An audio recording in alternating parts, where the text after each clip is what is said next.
Welcome to a Halloween episode of Armchair Expert. Yay. We love Halloween. We do. We won't. Sorry. Go ahead. We won't. What do we want to do, though? We want to suck your blood. Yeah, that's what you want to do. Yeah, suck that blood. I think I'm going to be Minnie Mouse for Halloween. All right. Oh, that will be great. You already have the bow. It's pretty on the nose. Will you be wearing the kind of dress she always wears with the tops off? Tops off. Doesn't she always wear a dress that's like a half? It's almost like a brassiere. She wears like a polka dot skirt and a shirt, I think. Oh, a normal shirt? I think. I have her in a Betty Boop kind of dress in my mind. That's not what she wears. I don't think that's it. We have a very exciting guest on today. Will be the reveal of a mystery. That's right. If you listen to the fact check, you know, and it's too long of a story to try to condense, but the long and the short of it is I had a little accidental toot while I was taking a picture with this guest. A lot of people have been wondering over the last month if each female guest was that person. No, they weren't. This is that person. This is Liz Plank. Yeah. Liz Plank. I'm so sorry, Liz, that's the honor that's been bestowed upon you. Liz got the fart. She got an unexpected toot. Most unexpected by me. Yeah. Well, Liz, aside from that exciting accolade, is an award-winning journalist and the executive producer of several critically acclaimed series at Vox Media. Her first book, For the Love of Men, A New Vision for Mindful Masculinity, is out right now. She has a very interesting take on this big, big topic that we all keep finding ourselves in the middle of. Yes. I really, really enjoyed talking to her and really, really regret farting in front of her. So please enjoy Miss Liz Plank. We get support from Quince.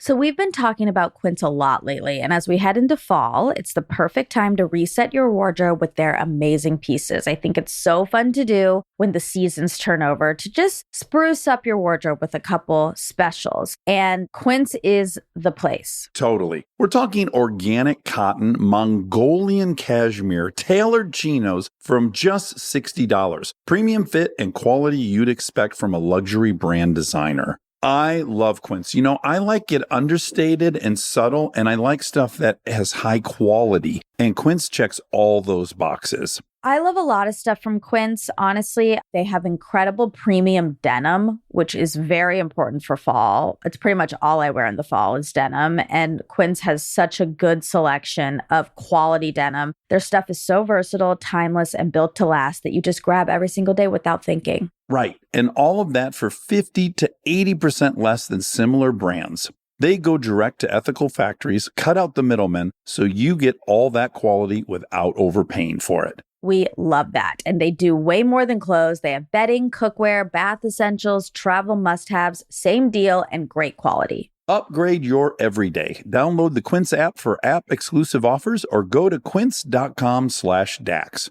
Get free shipping on your order and 365-day returns. Now available in Canada and the UK too. That's QUINCE.com/Dax. We get support from Skims.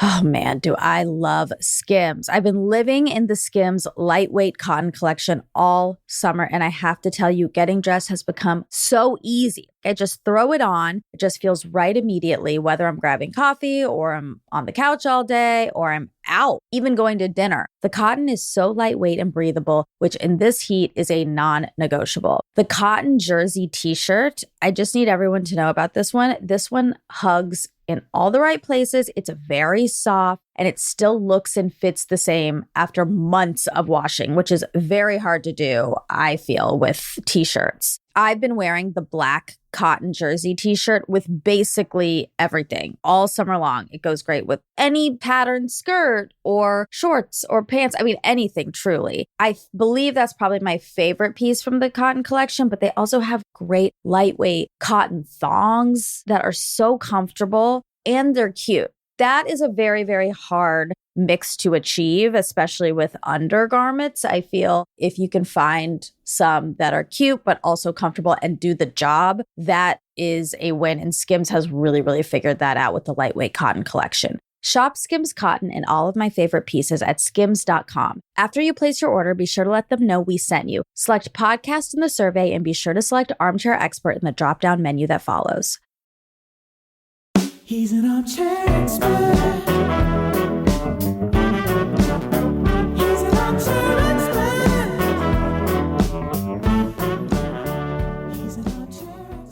Liz Plank, let's just start with the fact, great name. You should have been an actor because isn't it Very sellable name. we just talked to Liz Banks yesterday, and right. it's I love her. virtually the same name, and it's so you hear it, you remember it. It's good. Thank Solid. you. You know that, so I'm French Canadian, and so no one calls me Liz back home.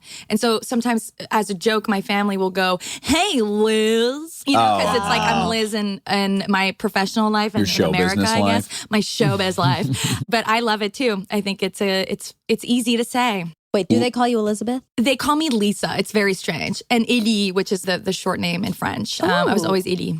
Ellie. Similarly, Kristen grew up Annie, which is her middle name. that's so and I cute. do think like when we're back in Michigan, people are almost frustrated. You know, it's like that's her. That's not not her Kristen. name. That's Yes. Annie. Yeah. I guess understandably Identity so. crisis. Yeah. But I do wonder, being Canadian and then having left and work here, is there a little bit of shaming that happens? Oh, so much. I talk to people. I'm like, you're going to be here in our. They'll be like, no, here is Canada. Like, yeah, your home is it like breaks their heart. Yeah. But then I also get a lot of question marks, like, why are you here right now, right? Especially in this current situation when there's much better alternatives in Canada. Oh, sure. Politically, Sure. you know? But we have our own problems. What province did you grow up in? Quebec, Oh, in- Montreal, born and Montreal. raised. Yeah. Wow. Now, I'm embarrassed to admit this. Again, grew up across the Ambassador Bridge from Windsor, Ontario. Yes. Threw trash out the window in London on the way to Toronto as a kid. Been to BC, never been to Montreal. And I'm you told kidding? it's like the sexiest It's so sexy. European. Yeah. You think you're in Paris. Yes. It's sent a lot of actors to treatment who have worked there. They've then had to Monica's boyfriend. What He's happened? not my boyfriend, but Oh. he's my want-to-be Affleck. boyfriend. Okay. Her dream boyfriend. My dream boyfriend. Your imaginary boyfriend. Okay. Yeah. There was this famous interview where there's this French Canadian interviewer that's very like sexy and sweet, and she sat in his lap Oh, for an I've- entire interview. I've seen it. Yes. I've seen It went viral, and Lucky it was her. So I watched that, and this is very on topic for what we will discuss today. I watched that, and I was like, oh, fuck. You know, I met a journalist in Toronto one time when I was young, and we flirted so outrageously in the interview. And then I'm not excusing, condoning, or any. I have no judgment of that situation at all. Yeah. I only just went to myself and gone like, you just completely forget that you're being recorded and you're Yes. talking to someone. If they're giving you lots of rhythm and you want to give it back, you know. You're connecting. Yeah. I definitely thought, oh, wow, edited or just the highlight. It looks fucking crazy. Great. And has anyone ever taught you how to flirt? Like, do men talk about this with other Flirting? men? Like what works, what doesn't work? Because we like ghost write each other's texts, right? Women, I feel like there That's should be true. like there should be credits at the end of our text messages of like this text message was brought to you by her entire group chat. And I wonder if men have those great. conversations, because when it does happen, it feels like it's in these pickup artist communities who are saying like treat women like trash and Yeah, they'll nag love it. 'em and- yeah. But are there like real ones, like healthy ones and productive ones? Yes. So again, I hesitate to speak for men. I have no clue. I know that friends will like a girl and then they'll say, she wrote this. What should I write?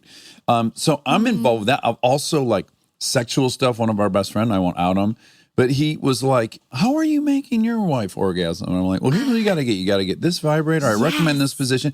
And he's like, I'm 48. No one fucking told me this. What? And I'm like, yeah, my dad was, you would label him a pervert probably, but he would talk endlessly with me about girls and having sex. And it was just Right. something, I certainly got a ton of info from him.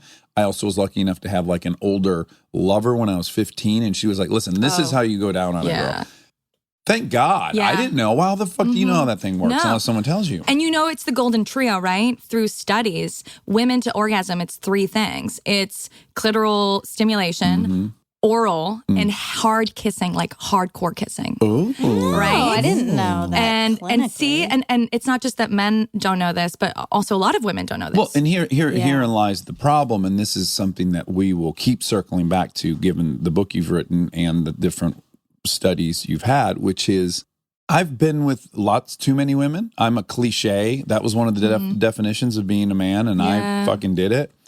There's no goddamn consistency. I know gals that you can just barely graze that clitoris occasionally. Yes. I know people that love anal. I know people that hate anal. I know, There's people that can't come through penetration, some that only can. There's no consistency. And I do think therein lies this huge problem with there even being two groups, male, female. It's kind of preposterous. I certainly share more in common with my wife at night lying in bed than she shares in common with most women, or I share in common with most men. Yeah. So that's my little bit of hesitation to us breaking into these groups, because they're not really representative of any individual generally. Yes, they're not real. I know this through researching and really investigating this idea of gender, right? Because we know that gender is a social construct and that sex is supposed to be biological. But even sex, scientists are saying this, and I outline it in the book, that they're recognizing that it's actually a spectrum too, and that these things are not as fixed and as binary as we sort of admit them. And we're seeing new generations, really young generations.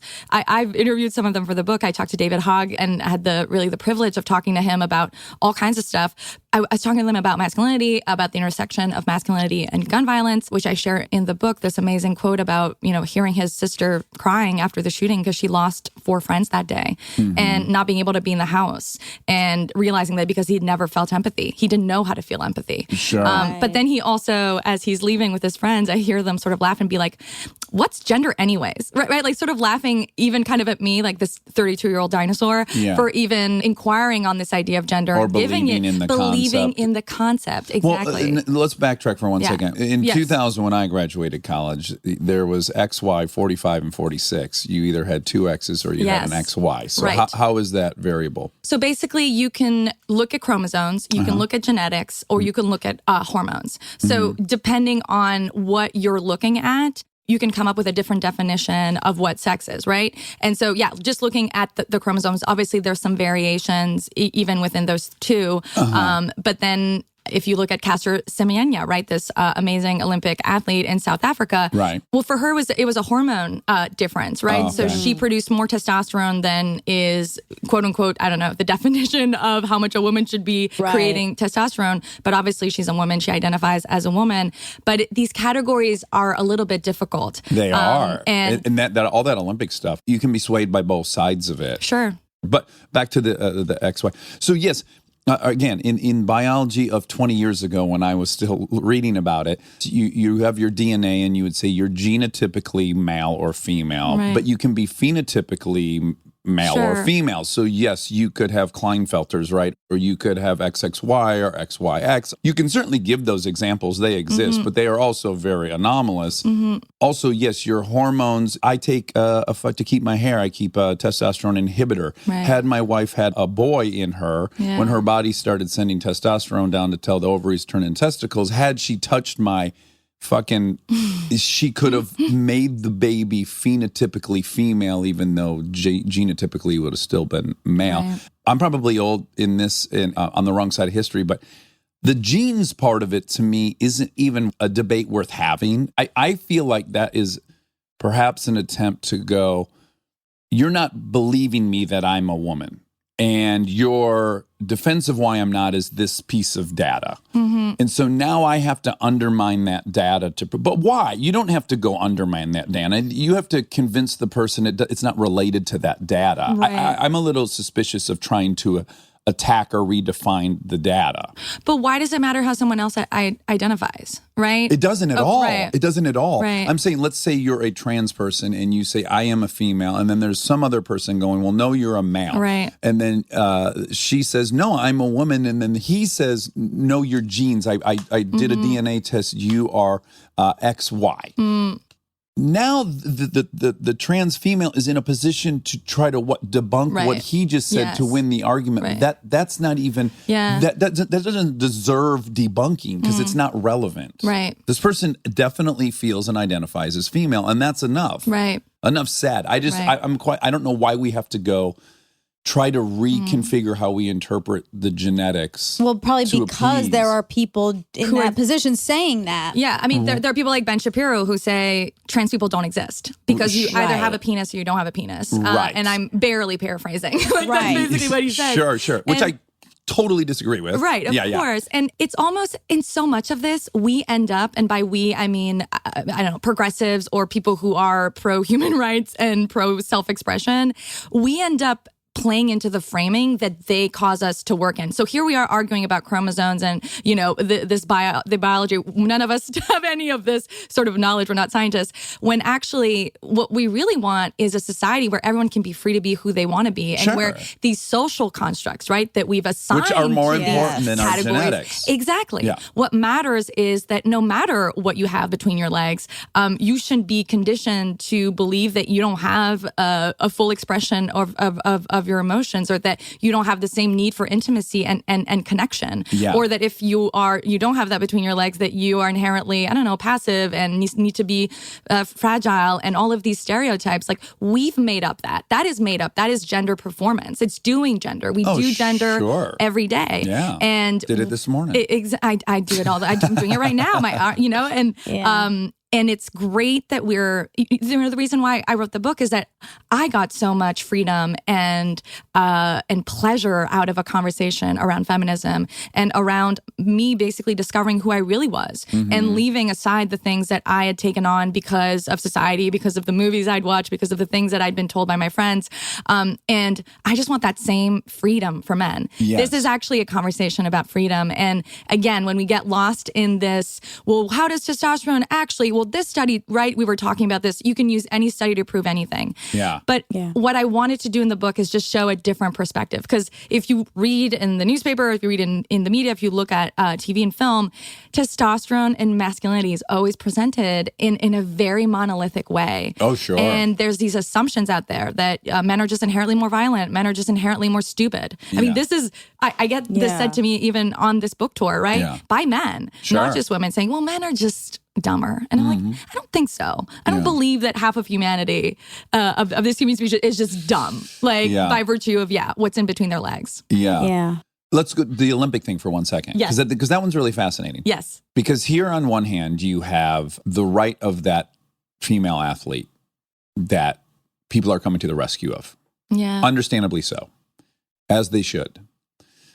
But what no one really wants to bring into that conversation is, well, we divide male and female for a reason. Because if you look at all Olympic results, in general, men are doing 20% faster or bigger or strong, whatever. Seems to be the gap in physical events at the Olympics. Depends. Okay. By the way, I mean, again, this is data to prove data, but yes, testosterone makes your muscle, we're going to go into this biological conversation.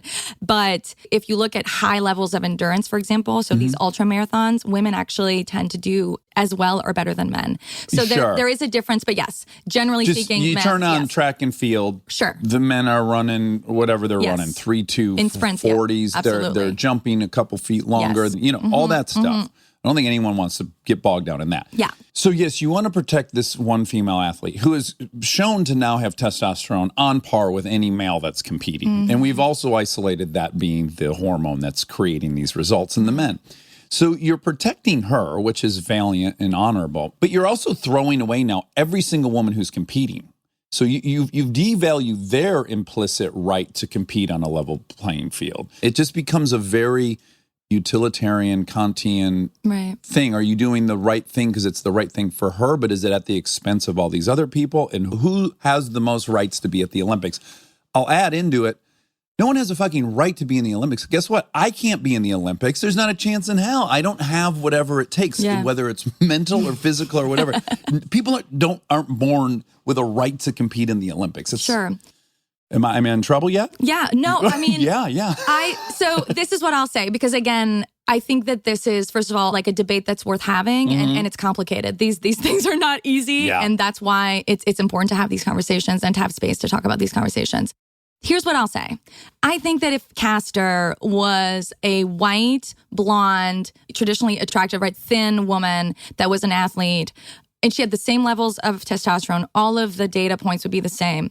I wonder if we would be questioning whether she's a woman or not. Right, or allowed to be. Exactly. I also wonder if the Olympic Committee would look at her and even, I don't even know if it would be... They might think their test was wrong. Exactly. Right. I think we have a view of femininity, we have a view of womanhood, and that's racialized, that's gendered, obviously.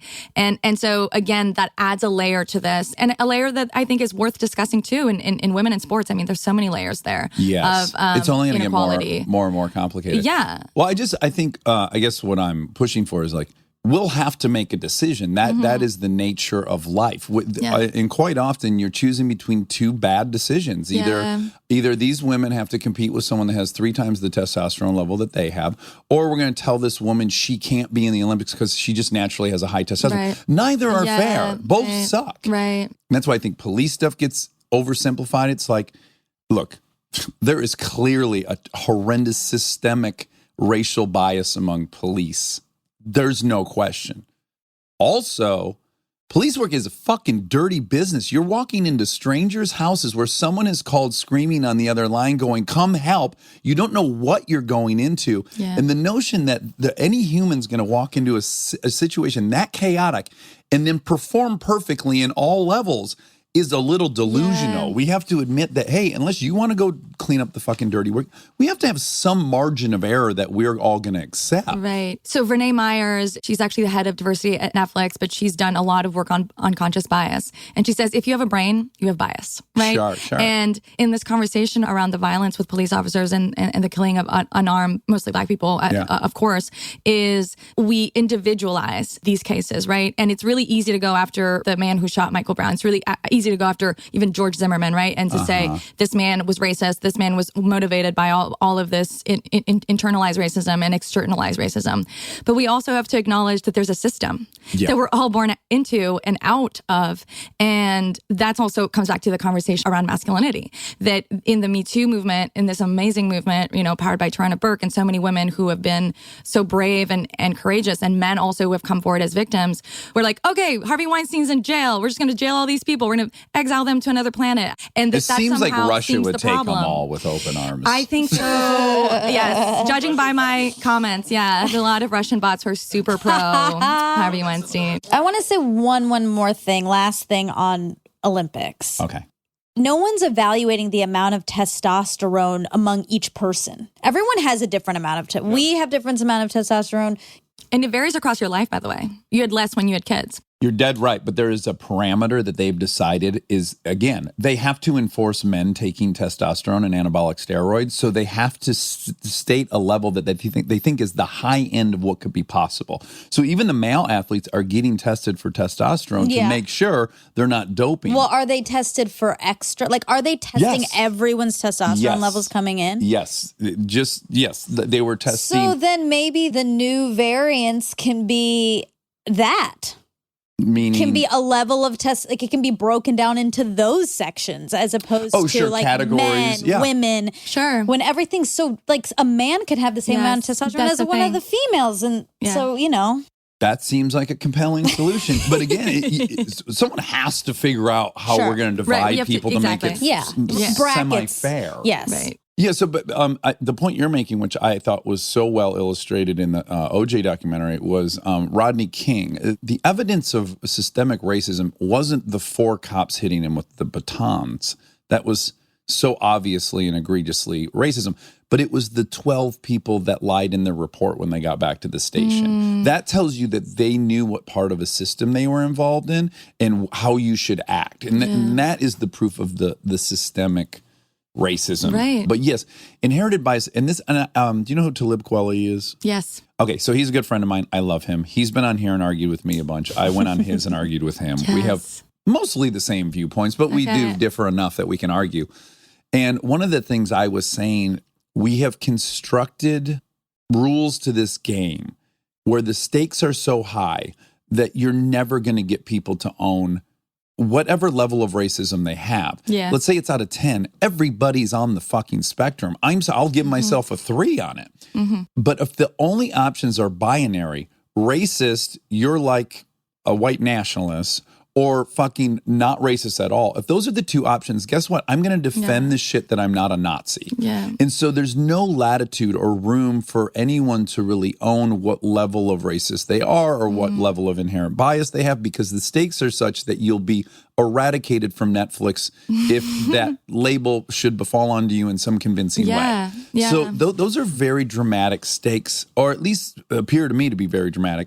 And it makes us think that we're solving the problem by attacking individuals and canceling people and going after them and further isolating them. I did this amazing spiritual racial justice workshop with Rachel Ricketts, which I recommend to everyone. And she starts out by saying, if you're white, you're racist. And that can feel, I think, difficult for a lot of white people to hear. If you're a man, you're sexist, right? And that's not because you're a bad person. It's because you have been brought up in a society that is racist. You've been brought up in a society that is sexist. And even to a certain extent, too, which I think is, again, comes back to what I'm trying to do with the book, which is showing that patriarchy told you to hurt women and to hate women. It also kind of tells you to hurt yourself and to hate yourself too. Yeah. So the same systems that hurt women in our society actually are hurting men. The same systems that hurt Black and brown people in this country are also hurting white people. We all lose out when we are living in these societies and when we don't have the space, right, to talk about this. Yeah. And to your point, I think that we're all being watched and scrutinized, and we're proving that we're not racist by calling someone else racist, or we're virtue calling, signaling, which Yes. is just to me as Totally. you know, Yes, the Virtue Olympics, right? Yes. And I identify as a progressive, but I'm almost more annoyed by progressives right now than I am by conservatives. the best part, and it was actually illustrated on Bill Maher of all places this week. Oh, yeah. Which Monica's always talking about, and I love, which is you're off in a position. Monica's in a position to have to comfort some Yes. fucking white person. Yes, white people feelings. Oh, I mean, Yeah.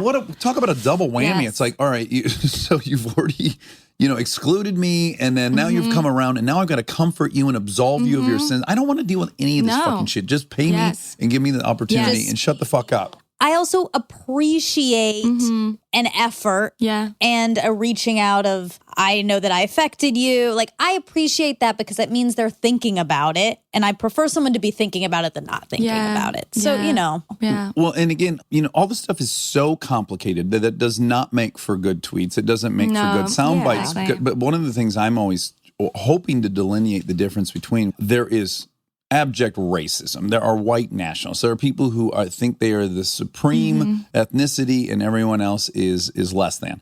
They definitely exist. And then there's this situation, which I'm sure you're aware of, a photojournalist admitting that early in his career, he took a picture of like a dying Black woman on the street, went to the editor, and the editor said, stop taking pictures of dead Black people because at best you're going to be on the 5th page of the newspaper. It'll never be on the front, right?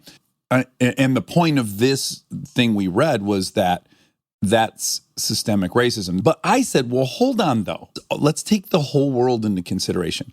The New York Times sells newspapers in New York City, and 70% of the city is white. So 70% of their consumers are white.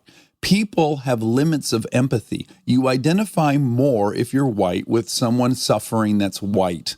And that is just biologic and evolutionary. Black people are going to be more empathetic to other Black people, and Latinos will be more empathetic to Latinos. So if 70% of your buying audience is going to empathize more with their color on the front of the newspaper, and they're in the business of selling newspapers, is that racism or is that the failing of empathy? It's bad. It shouldn't be that way. Black people deserve to be on the front page of the New York Times, but let's just be careful about what we're explaining it with, because if it's not the right explanation, we're going to put a lot of time and energy into fixing something that's the wrong root of the cause. Right. We're beginning to know more about empathy. There's some great studies by Paul Bloom. Have you ever heard No. him? Paul Bloom's Sure amazing. is. Okay. He gives these examples of, like, if you show a picture of 2 starving kids on a poster, people will donate. If you put 3, they'll donate yes. less, right? And then Yes. if it gets to 100, Yes. because you no longer can relate to that situation. Right. And you're also overwhelmed by the situation. So just your empathy breaks down, and that's just a human limit. And we should transcend it, and we should have tools to transcend it, and we should figure out how to increase and expand our empathy. But we have to know what we're fighting. This is so interesting. So I agree. We as a person who works in the media, right, blaming the media is always so easy. Saying the media is just covering his tweets, and the media, right, they're blaming the media for Donald Trump. It's like, okay, yes, who are execs are making decisions based on what you're going to watch. Yeah. And so Right. the problem is all of these people are watching, this really bad television. And so if we consumed more about international affairs, right, if we consume more That's what you see. stories about, if white people read more stories about Black people, then those would be the stories that are on the front page. Yeah. Yeah. So the media is a reflection of us, right? Our government is a reflection of us. The other thing I'll say though is, so there's all these studies about children too, and the toys that they choose. So there's this tragic study that was done on very young girls picking dolls, basically. And so the white girls were more likely to pick the white doll and to think that the white doll, when she was hurt, they were able to have more empathy for them when they were hurt.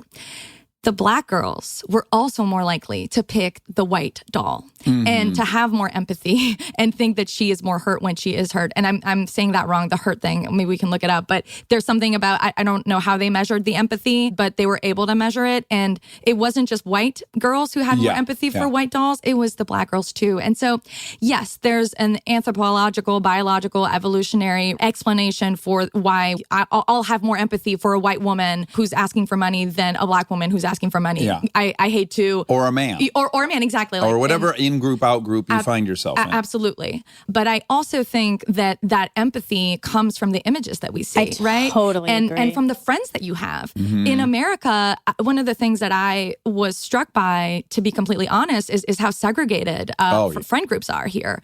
And not to say that everything's perfect in Canada, but white people hang out with white people and people of color hang out with people of color.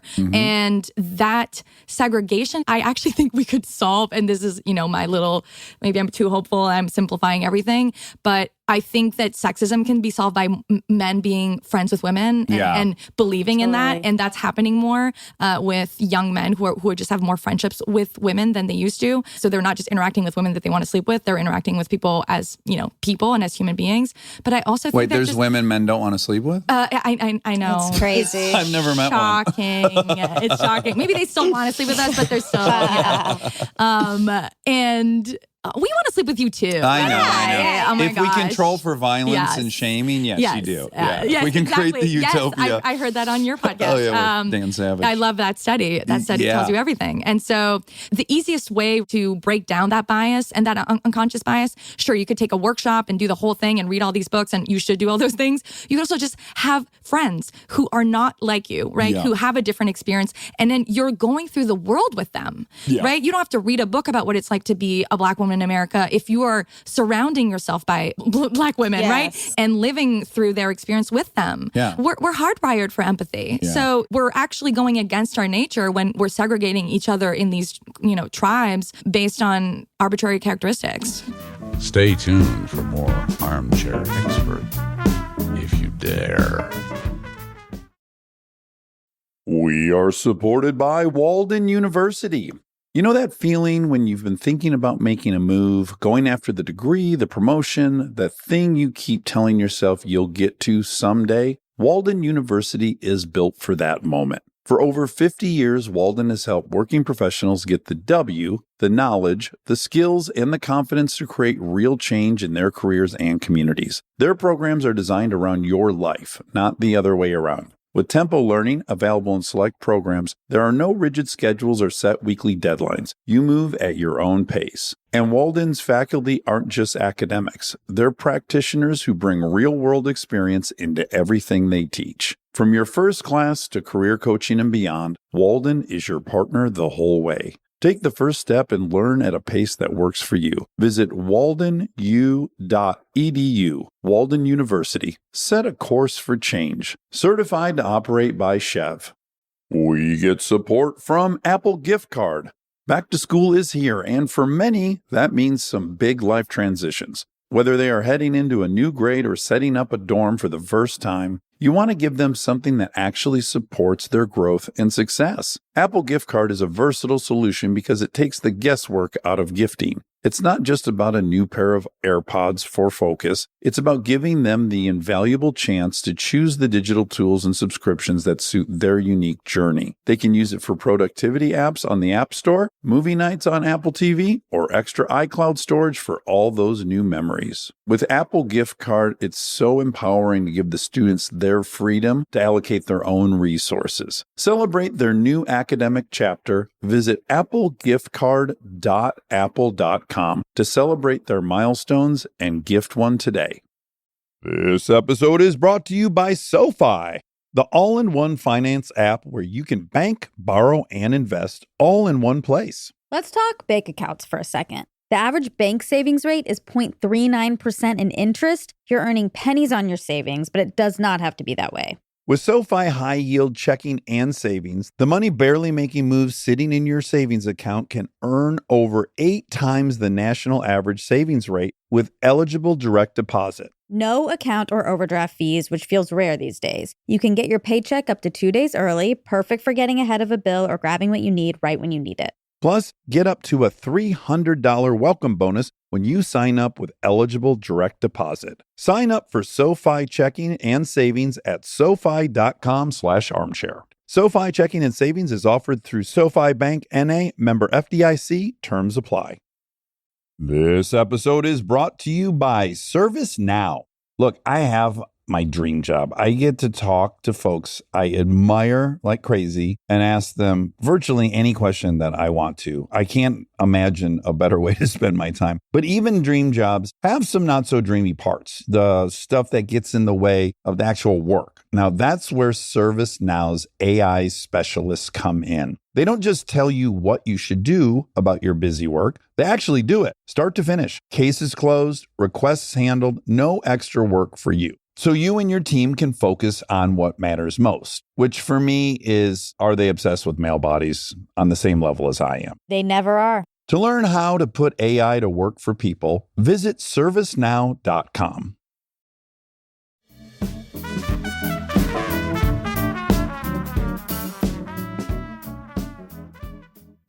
What is your explanation for the segregation? Because again, like all these things, I think there's probably like 9 contributing factors, and we all are inclined to label one of them. But I have my opinions. What do you think that segregation stems from? As an observer, you know, I've lived in America for 6 years. Race is such a taboo topic that people don't want to talk about and don't want to acknowledge. And what I find happens is that there seems to be half of us who don't want to talk about it, don't want to acknowledge it, say it's all in the past. We want to focus on good things now. And then the other half that's constantly forced to talk about it because they're trying to convince the other half that this is happening. And then they're confirming the other side's view that that's all you want to talk about. You just want to divide us. Yeah. And it creates this self-confirming self-fueling bias, right? It confirms these two divisions, really. And I mean, that's my perspective as just an observer. Yeah. I'm wondering what you think. Well, I do remember learning in college that like one of the biggest steps forward in race relations in this country was Vietnam, because it was the first time that the soldiers were not segregated. And just by living with one another, recognizing the humanity in one another, and recognizing that we're fundamentally all carrying around the same fears and are threatened by things, you know, that was one of the biggest leaps forward, was just because being forced to live with one another. I mean, I think a good deal of it's socioeconomic. Yeah. People hang out with the people that make the same amount of money as them. Totally. It happens, you know, there's millions of strata within white people, there's millions of strata within black people, and it seems to just generally be socioeconomic. Yeah. But it's before you even have a choice. When you're a kid, you're in a school system amongst kids who have parents who make the same amount of money as you. So you're going to be around the like you don't even, you're born and you're not making the decisions. They're just coming at you. So when you get to a certain age, it's like that's what you've seen your whole life. But that's been my philosophy forever too. Because there's a study about like you can retain 40 or 50 like real relationships at once. Yeah. And I was like, if each of those relationships is a different type of human and you can connect when there's racism or sexism or whatever it is, if you're like, oh, that's like Mary. If that was Mary, I'd be so sad about that. Like if you have a real person to connect, you generally are doing okay. Yes. But if you don't, it's not forced, right? Exactly. It's not this like, you must educate yourself. And it's like, oh, by virtue of just being. I'll have empathy for you. Yes. Well, and one of my little pet peeves is when I go back to Detroit, I'm always immediately like aware of the fact that many of my friends who I grew up with are in Detroit with multiple black friends, multiple Latino friends. They all only talk in racial slurs. Everyone in the group. And then I come back here and I have rich white liberal friends who are the word police. And I'm like, great, you're not even fucking friends with anyone. Like, you know, you have these ideals, but my friend who's using the language you think makes him a racist lives with all black people, like, or lives with Latinos, or just, and they're all fucking with each other. And so that, I don't know why that bothers me, but it's like there's a lot of ivory tower ideals to me that are like, they have not earned the right to be that judgmental of everyone else's spot on the spectrum of racism. Right. And white progressives are the worst, right? White progressives think that, Trump, now that there's Trump supporters, that they've alleviated themselves of all of the internalized racism that they do, right? Or that they take part in. And it's like, well, now that there's these neo-Nazis, we got to fight these people. We got to go to these protests. But what are you doing in your everyday life, right? Do you have friends who are not white rich people? And actually examining your own proclivities for that and your own internalization of that is where to start. It's so much easier to just blame people. Joy Bryant and I were on a TV show for 6 years together. And from day one to the last day of the 6 years, I'd say 80% of our conversations were about race. Wow. We loved it. It's so fascinating. She says car note. We say car payment. She puts Vaseline on her face in the winter. We didn't. It's just endlessly amusing and interesting. The same way as if I had a friend that had grown up in New York City and I grew up in the country. Like, that stuff's fun, and yet some people think that somehow is a signal of racism to even be acknowledging you're aware of it. And I just think you're just being a little dishonest. Right. And again, it comes back Monica to and I talk nonstop about being Indian and white. We love it. Yeah. We never tire of it. Yeah, but you're talking more about, like, with Joy, culture differences. Like, but you'd find that to be interesting about someone who grew up in the city or in the South. In the South or something. It's a completely different upbringing than you. It's this equal level of fascinating. But if you're only interested because it's like, what about you is different than me? And clearly there's going to be differences because even though maybe we grew up in the same city. You know what I mean? Like, yes, but I think people have a fear that just that inquiry is in itself racism. And I actually think it's curiosity. And I think the curiosity leads to friendship. And friendship leads to, like, empathy you know? But also, though, you're saying, like, she puts Vaseline on her face and you put cream, but it's like everyone's putting shit on their face. At the end of the day, everyone needs a moisturized face and everyone's getting car tickets. What's different is you get ashy. I don't get ashy. If you're not my friend or Joy's not my friend, I don't even know the fucking term ashy. Yeah. I've never had a white friend go like, I gotta get, my fucking elbows are getting ashy. I'd never heard that until I guess as long as you're not like, ew, after you hear it, like, which happens, right? Yeah. And that's the thing that where are you from? What do you do? What's that thing you're eating? What's that smell? Yes. Right? And that's when I think it can get, I'm not a person of color, so I don't know what that feels like, but I can assume it. Well, you're kind of olive. You've got kind of a nice olive. I am Hungarian. Yes. Don't brag. Don't you? Suspiciously tall. I want to test your testosterone before we leave. Yes. I can't wait. So let's talk about you a little bit. Boy, we had fun. We were just spinning. But we already talked about the fact that you grew up in Quebec and you went to McGill University in Montreal, Quebec, where you were a synchronized swimmer. Yes. How do you know that? Whoa. I mean, that's so Monica. Cool. Monica. I've never met one, I don't think. I don't think I have either. Do you get ashy? I don't probably. I had whatever chlorine, being in chlorine, like, 5 days a week which is green hair. Just bad. And then you co-founded their Women's Week. Yeah.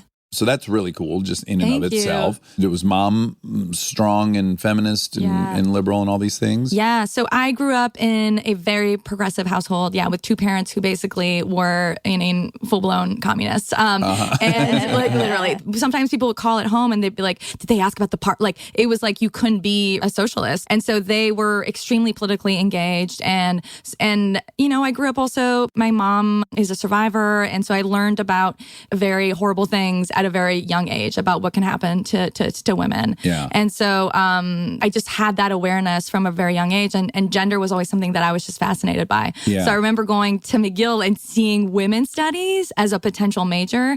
I was like, you can do this? That could be your job? So I did a double major in women's studies and international development for the money. Sure, you got to get the paper. That's how you make the big bucks. And then I did a master's at LSE too in gender theory. And that's in London. She went to London town. I did. Yeah. These are unifile situations too. McGill's very impressive. Is it? I believe you. It is. The reason why I went to LSE is because it was the cheapest option because it's only a 1-year master's. And so Bang for it the was buck. affordable. Yeah. So I was a research assistant. I was doing my master's and I was really isolated. It was a really hard year for me. And Very lonely, I would imagine. Very lonely. And I didn't cope with that in the right way. I didn't, seek out. I withdrew a lot and I was just always at the library and always trying to, just work harder as a way to, be more compassionate, which did not work.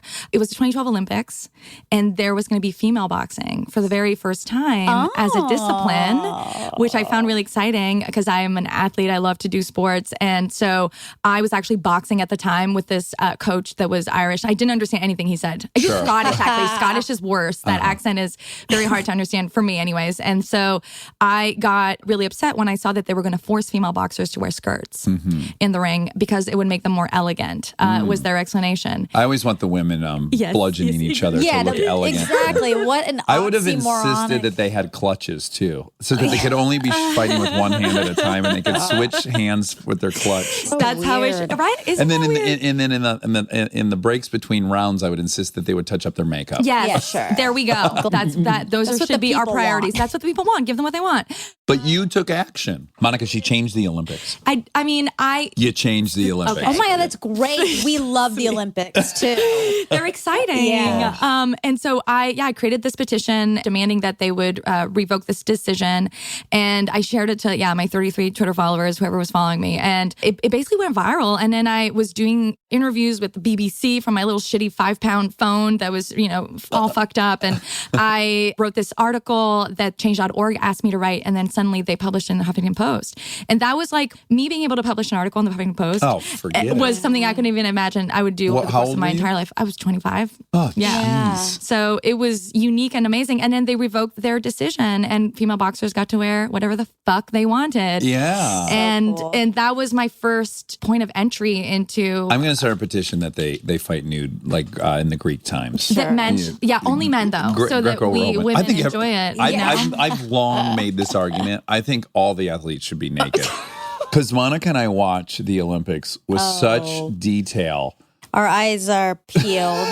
And we often won't be watching together, and I'll get a little video sent to my phone. I'll open it up, and it'll be like a male sprinter where his penis just got loose in the middle of the 100-yard dash. They can see. You know what's up. Oh. You can see everything. You know what's Bang, down. bang, Yeah. bang. Oh, Yeah. we get such amusement out of being able to see Yeah. genitalia move around when Wow. they're running. Such children. I love that. I want there to be the same shots for volleyball. You know how the volleyball, they'll go into their butts for the women. Yeah. And like do the pan up and Right. pan down. I want that for the men too. Sure. Yeah. I would enjoy that so much more. I remember when I was doing synchronized swimming, I was a teenager when I started and my shoulder started really expanding. Ooh. And I didn't like it. I was like, I look like a man. And I had a lot of shame around that. And you're already tall, too, I'm right? already tall. Exactly. I'm already like towering all these little boys.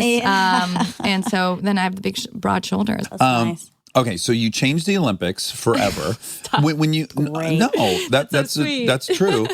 I would imagine it can be a very encouraging thing if at 25 you've started something and then there's an actual result of it. I would imagine just being very encouraging to keep going. Like that's a unique early experience to have where you could actually feel like, oh goodness, I actually have some sway over some stuff as one person. But it's also not even just as one person, right? With this social media, which was, really new at the time. I mean, not that new, but how important it was in terms of dictating news cycles and dictating people's decisions, right? Where people had to answer based on what they were tweeting or based on what was sort of on Facebook. And the news started really being directed by what was going on social media. If something was hot on Twitter, then it was covered. They had to cover it. Exactly. And what are your feelings on that in general? I think that we've gone a little probably too far on that point. I think that the tail is wagging the dog. Yes. You've got like 1 million people that are active on that fucking platform, Yes. and it's everyone in the news is Yes. following what the Right. consensus on there is. Absolutely. And I think there needs to be a difference. I enjoy Twitter. Yeah. And I would love it if everyone was like, all right, we're done. Let's turn it off. Right. Yeah. I just, it's Just for a day. You know what they should do is just after 6 p.m. Yeah. Twitter just stops. Okay. And then we not a spend bad time with our idea. family and our friends, and we don't just like tweet in bed when we're frustrated about whatever, right? Yeah.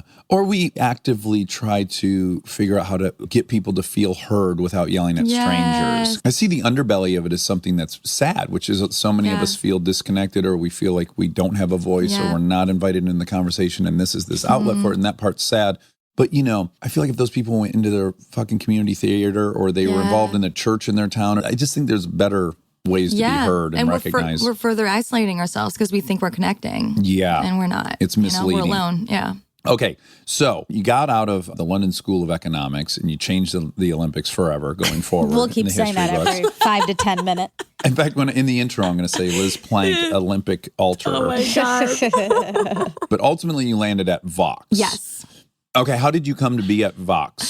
So I basically was poached to cover the 2016 election and build a video series around the campaign because it was just ramping up. It was very early 2016 when we knew this was going to be a pretty historic election. And I joined as one of the first sort of members of that video team that was doing incredible work already and doing explainer videos. But I wanted to really discuss what I'm an expert in terms of gender, but also I love humor. I love sketches. I like disarming people with humor. I like making people uncomfortable. I was already doing this series called Flip the Script at Mike, where I was before Vox. It was like a punked but for activism angle. So I pranked my improv class, my all-white improv class, with Arturo Castro, who now has this amazing show on Comedy Central, Alter Latino. At the time, he was on Broad City. And we asked these white actors to act whiter because he was always told, can you do it just like a little bit more Latino? Sure. Like, can you like add a little like, and so. Well, the code word is like urban. You'll totally. hear directors some of them go like, don't even, some of them don't even use that. They just go full on with the overt racism. We were picturing something blacker. Yes, exactly. And you're like, okay. If you're white, you can be a variety of characters and people, right? But if you're Black, if you're Latino, if you're a Black woman, right, you're the sassy best friend. And we're seeing that change. Well, and can I push back a tiny bit on that? Absolutely. So, yes, and I can say personally, anecdotally, no. I look like white trash. I am white trash. Many of the roles I've been hired to play, I have to lean into being white trash. I'm Carl Loomis in Baby Mama, and I am my neighbors. And Danny McBride started saying, I don't know if they're ever going to let me be in a movie where I have sleeves on my shirt. So, and all that, again, is socioeconomic. Yeah. It's not equivalent. It's not nearly as bad, but it's all like, that's why I'm so, I wish everyone recognized, like, the whole system is fucking everyone. We're trying to break into what group's getting fucked the most, but it's like most of us are suffering from a system that needs some pretty radical change in it. And so, I mostly was hired to play lower socioeconomic white trash people, which wasn't representative of me having gone to college. But there's more than just the hillbilly role for white people, is the point. There's more than that. There's the billions of other kinds of white roles. For anyone of color, there's a Black person role. There's a Latino role. There's an Indian doctor role. Like, well, no, you can own a convenience store too. Sure, God, you're right. fucking What am I limiting saying? yourself. Exactly. Exactly. But you could that's drive the a cab point. in something. But That's the point. you're both right. One of the people I interview in the book is Dustin White, and he's a 7th generation Appalachian. And he talked to me about all of the stereotypes about rednecks, right? The term redneck is actually from the largest workers' uprising in American history, which was white men in coal mining companies who were being exploited, and they were fighting to have better health conditions in the mines. And they got gunned down literally by, they were called gun thugs. They were hired by the coal mining companies to squash that uprising. And so in order to find themselves and know who was part of the protest and who was like a gun thug, they wore these red bandanas around their necks. And that's where the term redneck comes from, right? Which is kind of a cool... It's cool. It's amazing. Yeah. It's a workers, right? It's proletariat uprising. 100%. And now the term redneck is this negative. It's this insult about a white Sleeping with trash. your sister. Exactly. No Voting teeth, for Trump. no right? education. Absolutely. So racist. So I think we can be critical of all stereotypes. Yes, and totally. I think a lot of people in the South, a lot of people who are in West Virginia, so much of my conversation with Dustin, this man was fascinating. One of the things that he talked about was everyone thinks that we voted for Trump, right? West Virginia is seen as, Trump country. Sure. Most people didn't vote for Trump. Most people didn't vote. Right? So people are in pain. People feel abandoned by Hillary Clinton and the Democrats. They also feel abandoned by the Republicans. They feel abandoned by everyone. Most of West Virginia, the land doesn't belong to the people of West Virginia. It belongs to coal mining companies. It's all owned by corporate entities. And Dustin, all of the men in his family had been coal miners, and all of them died from black lung, from cancer, from working in the mines. And as we know, the Trump administration, who are supposed to be the champions of these workers, are actually making the regulations less tight when it comes to black lung funds. So coal mining companies actually don't have to put as much money in those funds for men who are literally dying at now younger ages than ever before. There was just a front line about it. It was kind of like, if you think black lung's a thing of the past. Oh, it's not. And it's young. It's men in their 20s and 30s. It used to be older men, and now there's a real epidemic. And one of the things that he told me is that his father said if he literally died because of contaminated water during the West Virginia water crisis. So because of the coal mining companies, again, he had to boil snow for his dying father of cancer. And one of the things that his dad said was never go into coal mining. Don't do it. And so he's actually working in helping find other, energy jobs in West Virginia in environmental reconstruction. And one thing that happens when he goes and speaks at these conventions, and there's a lot of coal miners who are in the audience, often he is heckled by those men. And the thing that they say, which has happened more than once, is when he goes on stage, they say, "Where's your dress?"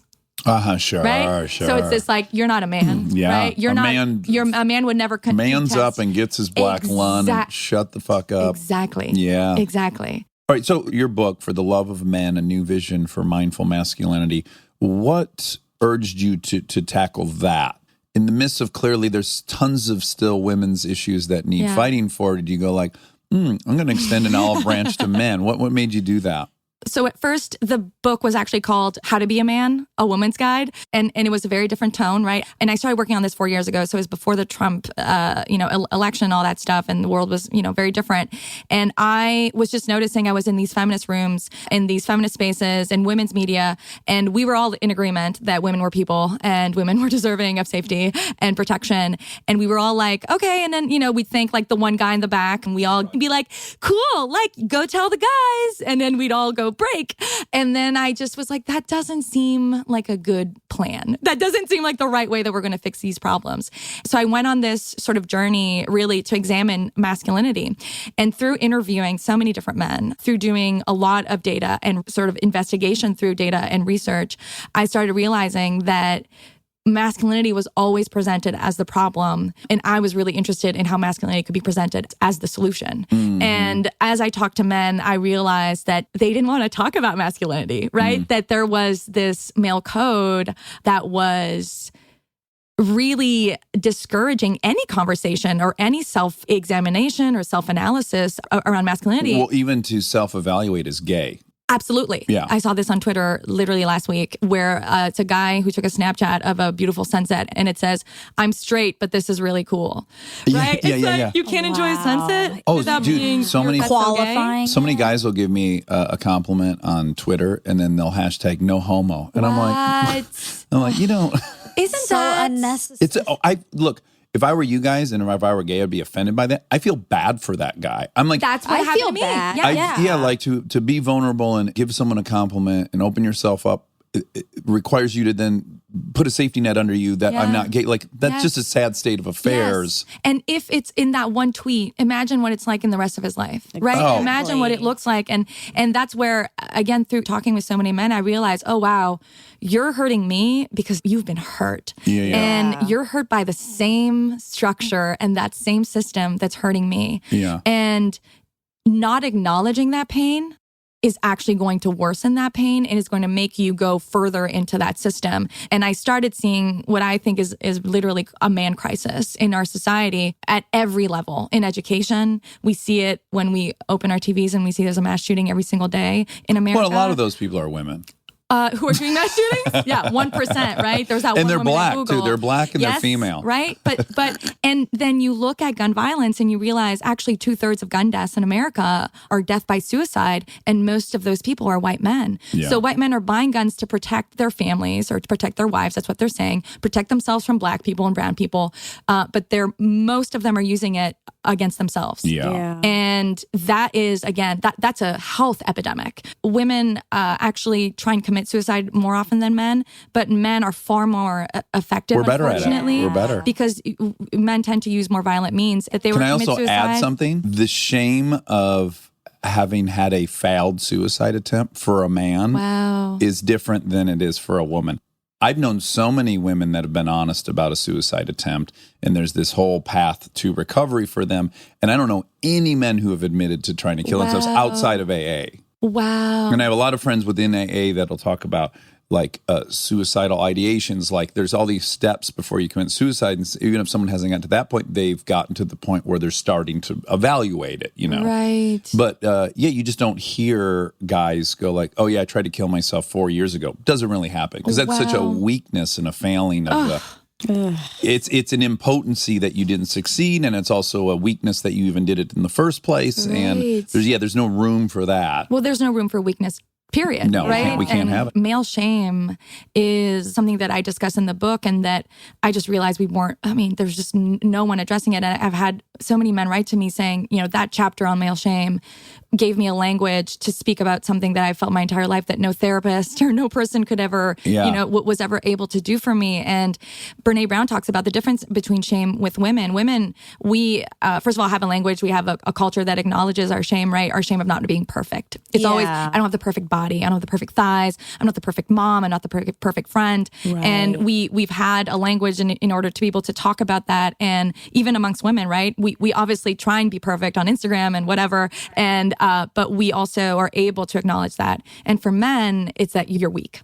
Yeah. You have to hide every sign of weakness. So that starts from such a young age. And again, it's our definition of weakness, right? So weakness is trying to kill yourself and failing at killing yourself. Yeah, it's a double weakness. I mean, that's, strength should be, I wanted to kill myself and I called a therapist, or I called my friend, or I, seeked help, because that's actually a sign of strength. Admitting that you need help is really hard. Anecdotally, I do think male shame tends to be more isolating than female shame. Like women seem to rally, they open up about it, they get a group, and guys just get deeper and deeper into isolation. But you know that the stress response as human beings, we release oxytocin. And oxytocin is a hormone of connection. So we are actually hardwired to connect and to go through stress as a community and get support through our social networks.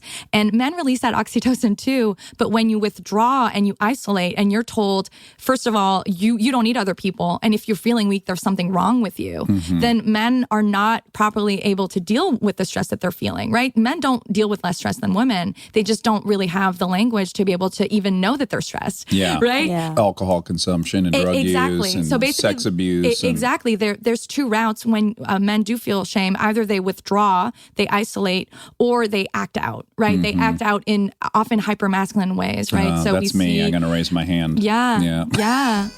Stay tuned for more Armchair Expert, if you dare.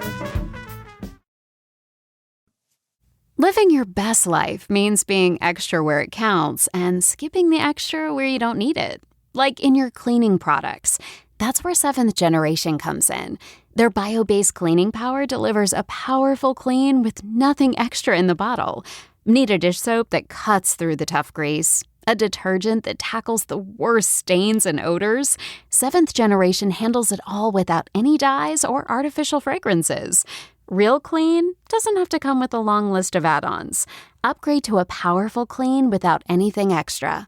Look for Seventh Generation dish soap and laundry detergent wherever you shop for your cleaning products.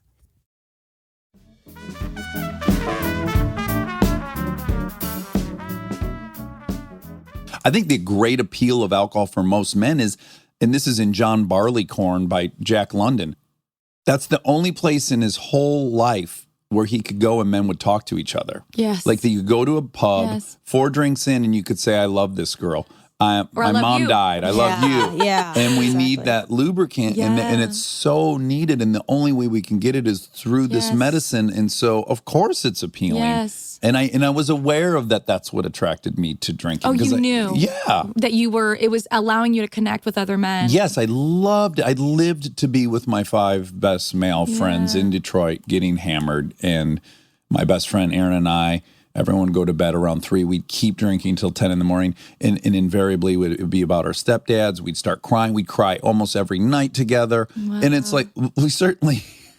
Although we could do that sober, really we needed permission, booze. Right? Yeah, the fact that was the inevitable cycle we always got into, where one of us cried at night, was like, oh, we got a lot of shit to get out, and we kind of need this thing to help us do that. There's a whole chapter about friendship. So men tend to have less friends than women, less in-depth friendships than women. And there's this idea that actually men do this horizontal, like shoulder-to-shoulder friendship, where men do an activity together. They don't want to look at each other's faces. Exactly. They sit side to side, and they're looking at their beers and not looking at each other, right? Yeah. Can't we make space for men to connect just for connection, right? Yeah. Can't we have... not a special term bromance for 2 men going to dinner together, right? That we have to say, hashtag no homo when 2 men are connecting, because the thing I hear so much is that men are really hungry for connection, and they get connection through the ones who are straight, through their relationships with women.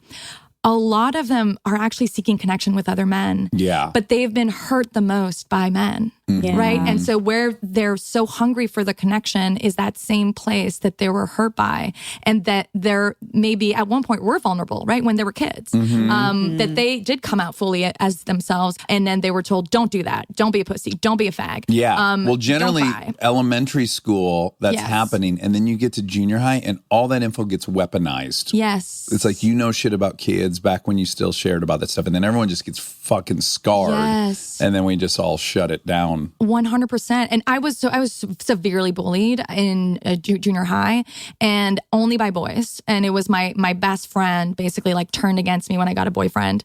And we were like the closest friends. And then all of a sudden it was just like death threats and threatening to burn my hair down and kill me and all this stuff. So I had to change schools. And when I look back at that time, I obviously see how it was so gendered, right? They were groping me. There was sexual harassment. It was also really disgusting. But they also went after other boys in such a gendered way. They would have this ritual where they would choose one guy that was like out, right? That like they were going to reject basically. And it was always based on him being gay or being thought of as being effeminate, right? At one point I remember being like, why are you not friends with like Martin anymore? Well, he fell off his bike and, hit his balls, and it didn't even hurt him. So we don't think he has balls. Like it was just the most ridiculous things. Pretty sound argument if you think about it. Like and so we talk a lot about the hierarchy between women and men in terms of the patriarchy. We say, men are at the top, women are at the bottom. We don't often talk about the hierarchy within men. Patriarchy is like a pyramid scheme, right? There's like guys at the top who actually benefit. Yeah, about 6%. 6% or even less than that, right? Yep. And then the rest of men, a lot of them play along, right? Yes. And some of them have to play along because it's unsafe for them not to play along. Yes. And some of them are waiting for the trickle, it's like trickle down economics. Like they just want the trickle down effect, Sure. and then it never fucking happens. Yeah. That's what I'm interested in this conversation. Men actually talking about this hierarchy, talking about how uncomfortable they are in these environments too. Me too, because I got into trouble, rightly so, one time in an episode with Amy Schumer. Oh, yeah. Oh, right. And it was great because it happened real time. And then she and I both apologized to each other and we both saw each other's point. But she was saying, you have to imagine being a woman and just living in fear of men harming you. And I was like, men live in fear of other men. My stepdads were violent. The guys 2 grades older than me were violent. When I go out on the street and I see 3 dudes, I'm thinking of fighting too. Now, is it equal? No. But what I'm saying is we can relate. To your point, I don't think that we should assemble in groups of male, female gender. We should assemble in groups of who's victimized by this system. Yes. And again, she was right and I was wrong in that. She said it's worse for women. It's worse for women. What I can acknowledge is what I was doing was I was the white person saying, wait, Black lives matter, all lives matter. And it's like, well, no, it's a given.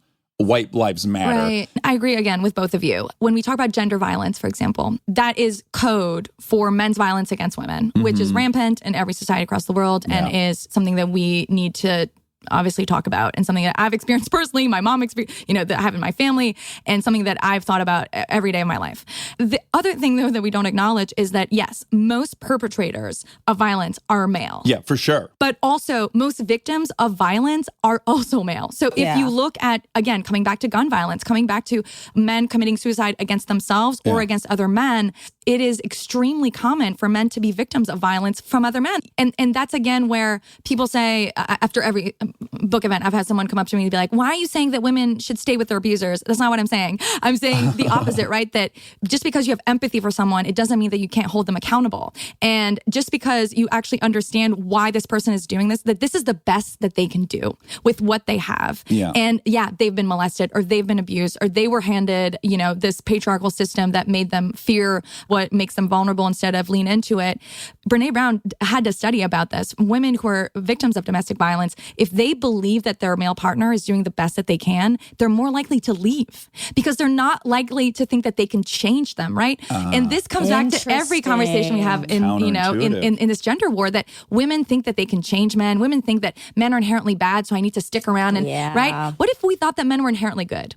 And that they were handed a system that made them do bad things. And that instead of assigning those behaviors to them as people, that we're going to shame these human beings because they're bad human beings. Why don't we talk about the behaviors and whether they even enjoy those behaviors, right? Whether Billy Bush enjoyed being in that bus and wheezing in laughter. Oh God, I've been Billy Bush. I was abnormally sympathetic to him. I'm like, what are you going to do? Pick a fight with this guy? Challenge his worldview in the next 5 minutes? Exactly. And the PC talking point about this is men need to challenge men in other spaces. And when I'm in these rooms on book tour, I've asked the room, I'm like, have you ever seen a man do that?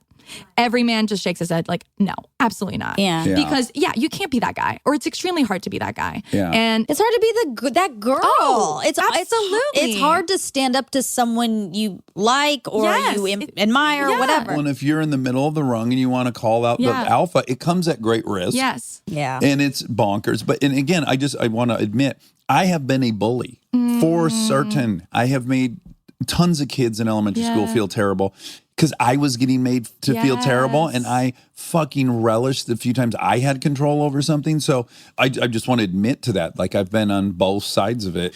Yeah. Imagine if all of our bullies had gone to therapy, right? Imagine if Donald Trump had gone to therapy. How the world would be different. Yeah. Right? Imagine if Donald Trump's dad had gone to therapy instead of projecting his own issues onto him. I have a quote from Donald Trump in the book because I just think is so revealing of this entire conversation, which is, I don't like to analyze myself because I probably won't like what I'll see. Right? That the reason why he's not interested in going to therapy, and you can't even imagine Donald Trump in therapy, is because that's exactly the prototypical ideal of masculinity that he embodies. Yeah, Tony Soprano wasn't allowed to be in therapy. He wasn't allowed? That was the premise of the show, is that the mafia would have kicked him out of being a boss if they found out he was. That show is littered with great little roadmaps of masculinity, because it's they can't publicly claim they eat pussy. That was a weakness in early mafia culture. What? Isn't that bonkers? Ew. They couldn't go to therapy. They couldn't, there's all these women are just great. That explains all my fucking problems. If he only went to therapy and ate more pussy, we wouldn't have any problems. That's even a thing in a lot of 70s and 80s black movies too. Guys won't say they eat pussy. DJ Khaled. Oh, is he saying? Yeah, 2 years ago, there was this huge, thank God there was a backlash to him, but he was like, oh no, I don't do that. I don't do that. On Breakfast Club or something. And then they're like, well, does she go down on you? He's like, yeah, of course. Then you look at the data, which is most women, again, not to generalize, but most women actually need oral sex in order to come. And so if men are just not doing that because they're men. Also, it does not make sense. I don't even get the rationale behind it. Oh, I've heard this. It's somehow that you're lowering yourself to her, right? It's you're submissive. You're submissive, or something, right? Is that right? You tell us. I can't begin to give you the logic behind it because I can't imagine not wanting to do that. But so I don't really understand the logic, other than maybe I'm supposed to fuck chicks. Yeah. I'm supposed to put it in. I'm supposed to hammer them. I'm not supposed to kiss that. That's gay. I don't fucking know what it is. It's so the opposite of gay. So that's why I don't understand. Exactly. Making women come seems like the least gay thing you could do. Well, 1,000% if you want repeat business. Okay, now, just for shits and giggles, I want to take one element of the opposite argument just for 1 second. It. Not even because I believe, I increasingly believe that this is less necessary. Okay. But I will say, we need roles in society, right? Someone's got to chop up bodies. Someone's got to shoot people. Someone's got to do, there's so much ugly business to be done on planet Earth. Now, I can fast forward to a utopia where the skill set's not needed. And again, I acknowledge increasingly it's not needed. But for 140,000 years on planet Earth, other tribes came in and tried to steal the women and children. Men seem to have this weird compartmentalized brain where it's time to get ugly and I can click into psycho mode and I can handle this. And it's going to get bloody and gory and it's fucking gross and I'll think about it later, but it needs doing and I can do it. And I do think there is some evolutionary evidence that we have this gear, which is a kind of disassociated, less emotional, blah, blah, blah, because so often that was required. Again, it's largely not required now, but I do wonder by getting rid of all this, we're all empathetic and emotional and wonderful. It's rah, rah, rah. Maybe it ends all those situations that even require the dirty work, but shouldn't someone still be capable of the messy, gnarly work? Yeah. So a few things. I think that's such a good point. First of all, emotional intelligence is not crying. My whole thing is let boys cry, not make boys cry. Like, I don't want it to be mandatory for men to be crying all over the place. Yeah. I don't think that every woman cries all the time and that's the way that she expresses sadness. I think that we should be elevating emotional education as something that's just as important as all the other education that we have in our system, right? We think about you have to learn math, you have to learn algebra, but why aren't we teaching attachment styles? Why aren't we teaching kindness and empathy, right? Exactly. And we all end up being in our 30s or 40s and we're like, oh my God, I didn't even know that I was insecurely attached. What the fuck? Yeah. And you wish that you had learned this far earlier. And what we're seeing now is that EQ is becoming a far better predictor of overall happiness and financial success over IQ, twice as likely. Totally believe it. So I don't want men to be more emotional. I want men to be more emotionally capable. I want men to know what emotions they're feeling so that they can manage them so that I don't have to do it for you. Yeah. So that you don't end up drinking, going and shooting up a school or whatever other activities. We're seeing men really unhealthy behaviors that they're taking part in that aren't good for our society and aren't good for them. I want men to be able to know what they're feeling so that they don't have just two emotional states that are I'm angry or I'm not angry. Angry or horny. Exactly, or both, right? And so I want, this is a self-discovery conversation. This is about empowering men and having more control over their lives and not trying to control externally, right? I'm going to control my girlfriend and I'm going to buy a gun, I'm going to drink. These are ways that men are trying to have control over their lives that are not fundamentally giving them any control. Yeah. One last kind of counter to all this, which is we talk incessantly about The Mask You Live In on here. I assume you've seen I love it. So great. Yes. And I watched it with Kristen, and then at work I went and I told my friend Ashton to watch it, and he told Mila to watch it, and they all watch it. And then I told Alicia, my other co-star, to watch it, and she watched it with her hockey player husband. We all agree. But I had to say at one point, you can say what you want, but to pretend that this isn't one blob of interwoven everything, it's not a male-female issue. So if you don't want the jock dickhead bully to be that way, don't reward him with your attention and affection. So women are playing a part too, because guys are going to do whatever the fuck lands a girl. I mean, that's 101.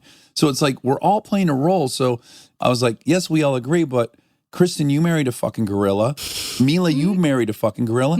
And Alicia, literally your husband is a bruiser in the NHL. Like, so all that said, you guys were attracted to fucking, the more I think we can all go like, ooh, this is a group problem and we're all going to have to do some stuff. Well, it's just a cycle though, because girls are under the exact same pressures as the men are. So the girls think, oh, if I have a guy that's the most popular guy, if I have the captain of the football team, if I have your the biggest guy, then your status will go up. So it's just a bizarre and all I'm asking for is for us to recognize it's everyone's path. It's a big circle we're all in. To say to all parents now, raise your boys differently. Yes, raise your boys differently. But guess what? Also, raise your girls differently because they're intermingling. It's one system. Yeah. Raise everyone the same. Raise boys and girls the same, right? Yeah. Everyone should ride a dirt bike. 100%. And one thing that I talk about in the book is it's so badass for girls to act more like boys, right? It's badass if she's like an engineer and she's learning how to code and she's on a dirt bike. And why isn't it cool for a boy to do what a girl does, right? Why isn't it as cool and badass? And that's because fundamentally of misogyny, right? We devalue what is feminine in our society. So it's been like an unfinished gender revolution. And of course, women are part of the system, right? This saying about, if you're a fish in water, they don't know that they're in water. We don't see it. We're just part of it. And so for the book, part of the journey of writing the book was realizing how I was part of the problem too. And that in my relationships with men, I was demanding that they open up, but then I was also demanding that they man up, right? I was perpetuating this culture of, we split the bill. Like I had to pay for my own French fries. So I'm not sure that we're really meant to be, right?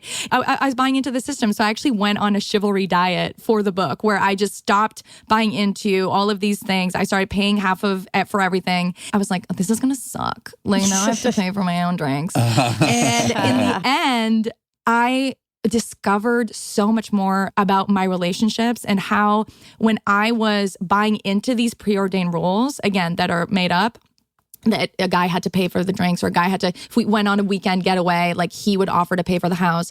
I was basically inviting this weird power dynamic where I just didn't say what I needed as much. Sure. I just gave in to certain things. And I didn't realize I was doing it until I stopped. Absolutely. And again, I was choosing, I think, people who weren't right for me. Well, right. If his value proposition is that he can pay for shit, that's his value proposition. Absolutely. It doesn't need to be that he's emotionally aware. Exactly. And then if he's not doing that, he needs to show his affection and show that he cares for me in other ways. And that also made our relationship much more rich.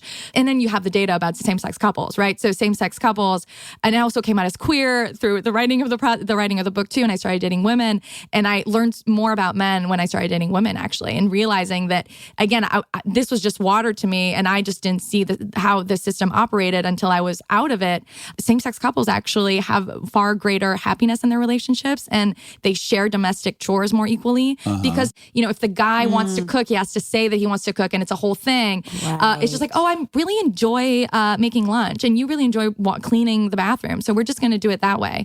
I wish Kristen would start enjoying changing breaks. That would be awesome. No, you like doing that. I know, I do. So there you go. Do the things you like. No one's telling you to stop liking the things you like. That's the thing, and but we don't let people do that. Well, and I would just say, so for men who are listening, what I would delineate, so you're saying, open up more, but be a man up. Mm-hmm. I think there's an actual difference there that we can advise people on, which is there is a line between vulnerability and neediness. Yeah. And what is unattractive is neediness. Yeah. And what is unattractive is you knowing someone needs you for their own identity. That's what's unattractive. Being vulnerable and saying I'm scared is hot. Yes. It's brave. Yes. So what you really forget the parameters of male, female, just evaluate where that line is between neediness and vulnerability. And I think that's the one you've got to figure out which side to be on. Do you think we need a new term for vulnerability? Do you think vulnerability inherently, like women get it and they know it's strength because we've read like 6 Brene Brown books, but do you think like resilience or like another term would be more appealing to men? Because I think a lot about even making therapy more appealing to men. Yeah, right? Like how can we, because a Kleenex box and a sofa, right, is a lot of men think about that and they feel emasculated, or I think words are so important. And I took out the word toxic masculinity almost entirely out of the book. I'm glad. Because, I pointed out to women, I'm like, imagine that there was a debate going on and we were regularly using the term toxic femininity. Mm-hmm. Just imagine hearing toxic femininity over and over again. You'd be like, well, wait a minute. It's implicit in femininity must be some, it's just, it's not the route. It's not inviting. It's not inviting. And I took it entirely out, and I thought idealized masculinity was a better term, right? Offer the aspirational part. Offer the solution instead of the problem in 100%. The concept. I totally agree. Yeah. Well, I like you a lot. And I'm really glad you came in, Liz Plank, actress and CEO.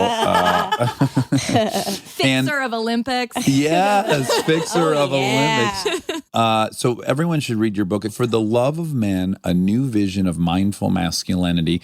Do you know what I was told? I was told men will not buy this book. You're so cute. You think, like, they told me men don't buy books. And then in the end, what I've seen, first of all, I had this amazing moment where there was a big publisher who passed on my book, and I was on an appearance on Morning Joe, and afterwards she texted my agent and she said, we were getting ready to leave, and my boyfriend said he wanted to stop by Barnes & Noble. And the woman said, why? And he said, I want to get this book. I can't remember what it's called, something about men.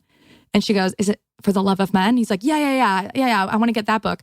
And the publisher said, I couldn't imagine the kind of man who would buy this book. And now I'm dating him. Oh, wow. Right? So that felt good. That's great. And again, I was told women are going to buy this book and then they're going to give it to the men in their lives. But I can tell you based on my DMs and based on messages that I'm getting, and even the audiences, it's super diverse. And men are craving this conversation. Yeah. Men are craving a conversation that is productive, that is positively framed towards a solution where they are the solution, where they're not just the problem. I'll end on this because I think it's so important. So there's these APA guidelines around therapists dealing with male patients and how to make sure that they're not reinforcing all of these, masculinity tropes and that are unhealthy. And one of the men who came up with these guidelines told me, gender is like a Swiss Army knife. So there's a knife, there's a magnifying glass, there's all these little tools. And this conversation around masculinity is not about taking away tools. It's not about saying you can't go on your motorcycle anymore, Right. because you like it. You can't have a gun anymore. I'm not taking away guns. I'm not telling men they can't fight, they can't be aggressive, right? There's certain moments where it's important to be aggressive, right? And there are moments where that's great.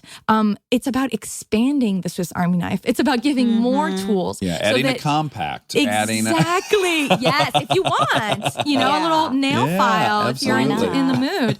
So that a little Axe body spray. Yeah. Oh, that would be really good. Some men would need it. On the People go. need it. Yeah. The men who like it seem to really like it. They do. They put it on in healthy. They put it down there. I've heard in gym Really? rooms. I know locker rooms. if I put my mouth on a body part that tasted like perfume, I'd be a little not crazy about that. Not good. Okay, well, again, Liz, thank you so much Thank for coming, you. and good luck with the rest of your Thank you day. so and much. great luck with your I'm book. such a big fan. Thank you. Thank you. And now my favorite part of the show, the fact check with my soulmate, Monica Padman. It's fair to say you want to see everyone's penis, right? No. No? No. Even not with them knowing you're seeing it, but everyone you see, wouldn't you be like, if you could take a quick peek and no one knew, wouldn't you take a peek? Nope. Depends on the person. Oh, it does. Yeah. And I'm not even asking for sexual reasons, just curiosity reason, because the shapes are so different. Isn't it intriguing? Yeah, I guess. This might be a boy-girl thing or just a Dax Monica thing. Okay. I would want to see every single person we know, you and I know in common. If I could see a photograph of them naked, I would definitely look. Yeah. Would you? No. You wouldn't? Well, I guess I would just out of curiosity, but not even remotely sexually for some of the people. Right, of course. But you would. No. Yours, yes. No, I'd be open to it turning sexual. You'd expect that it probably would. Whoa. It's going to be sexual if Was you're that- looking at a picture of someone's vagina. Well, it's not going to be sexual if I'm seeing Charlie and Ryan bare naked. But I want to take a peek at their testicles and penis and their butt cheeks and stuff. But the girls. Yeah, so the girls, I want to see all of them too. Yeah. And then some of them will probably give me a PQ. Yeah. And then some won't. But I still want to see the ones that aren't. I'm not in it for the PQs, is my point. I get it. I'm in it for the curiosity.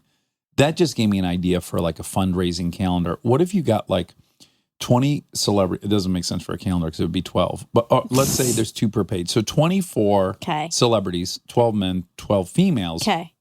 Their faces on the cover of the calendar. And then just very specific body parts. Penis, minora majora, breasts, butt cheeks. But just that. So you don't know whose is who. You'd be And able... it raises money for kids. No. Why? What? What in the fuck? Why would that ever raise money for kids? Because all these people would buy it so they could try to, in their mind, they'd be figuring out whose it was, but no one would know whose is who. So everyone would be protected and it would raise all this money for kids. Ugh. You don't think this would sell? Everyone's going to be masturbating to your parts. I don't think that should be for the kids. Well, yeah. Well, that's not good for all the right, then kids. it's for adults with CPOD. What's that mean? COPD. I just did it. What? My dyslexia thing you don't believe in. No, COPD. it's just that it's so easy to mix up letters. It probably wasn't your dyslexia. COPD is some kind of respiratory disease that people have, and they run a lot of commercials for it on 60 Minutes. I watch 60 Minutes every week. Yeah. And it's for old people. Yeah. What did I just see? Oh, there was a commercial for an old people movie. And I was like, that looks fantastic. Where it's with the Helen Mirren and Ian McKellen. And I want to see the shit out of it. It looks fantastic. Have you seen the trailer? I haven't. Good Oh, liar. it looks great. It looks good. Maybe Helen Mirren would be one of the people on this calendar. Ann McKellen. They would probably be easier to identify. Yeah, they'd be a little on the nose, I think. Yeah. Mm. Do you think maybe the calendar could raise money for scabies? I think that'd be good to show, and it also is cohesive. It's like body parts that lead to scabies. Well, then I think go all the way in the calendars for herpes. Well, but herpes. But maybe the actors would be afraid to be associated with herpes. Herpes is so regular. Everyone's Scabies got it. is under the radar. It's more elusive. We need to bring awareness to scabies. We do. And ickies. Ickies. Yeah. Yeah. Okay, Liz. Liz Plank. Liz. Boy, did I the like bearer her. of your toot. Yeah. We should probably get some feedback from her on, like, because there was the in the moment reaction, which she was just being very kind, Yes, generous. generous, and thoughtful, and maybe even codependent. Sure. And then there's what she told her friends. Oh, yeah. And I would love to hear kind of what she told I her really hope friends. she told her friends it smelled bad. Which it did not. It objectively didn't. Right, Wob? Yeah, I didn't smell it. Yeah, odorless. Well, just because Rob didn't smell it doesn't mean it didn't smell. She was right next to you. Well, I was the closest to me, and I didn't smell anything. And I know when they smell. Yeah, you've smelt your smells. Yes. But I do wonder what her version with me not around is. Yeah. Like this big, gross son of a bitch. Oh, she did not say that. Well, 1,000 apologies. She probably thinks of it exactly as she told you. Well, I would, again, but I'm a unique person and you are too. I would love it if I was around someone I liked. Yes. You know, from the outside, and then they tooted in front of me. It would be great. Yeah, you'd love it. Yeah, like Bill Murray or Samuel Jackson. Or Selma Hayek in Desperado. Oh. Would you like that? Yes. Yep. Even if you were in bed with her? Mid-coital? Yeah. Yeah, sure. No, you would. I would. Yeah. No, be honest. I would think it was cute. But you'd prefer it not to happen. I don't know. Selma Hayek, Desperado, I might prefer it happen. It would just make us closer. That to make me laugh. No. I think I'm serious. You'd prefer it? I'll tell you why. Because I'd have to imagine it wasn't a regular occurrence. I'll go, oh, she's going to remember this for the rest of her life.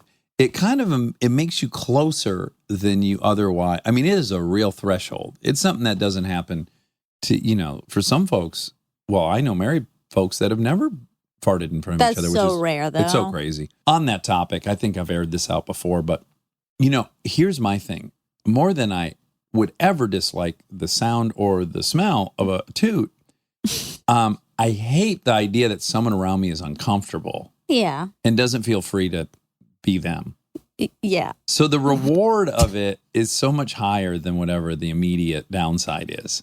So I'm like, this person trusts me. They feel free to be comfy around me. This is a real good sign. Yeah. I get that. But also, the fear of doing it is that they'll seem less attractive. Right. But that would not happen for me. I know. But you know what? I know you're saying that.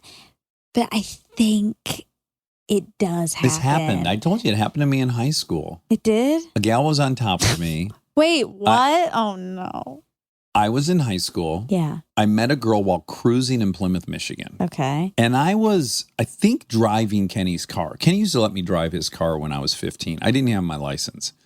And so I met this girl cruising, and I think she was 18. Tell people what cruising is. Cruising's like you just go to downtown Plymouth and you go in circles in a cool car, and everyone else has got cool cars, and then you kind of meet girls. And you're just driving around. Yeah, you're just driving around showing off your car. Well, in this case, Kenny's car. It was a McLaren, a very rare Mustang. So gorgeous.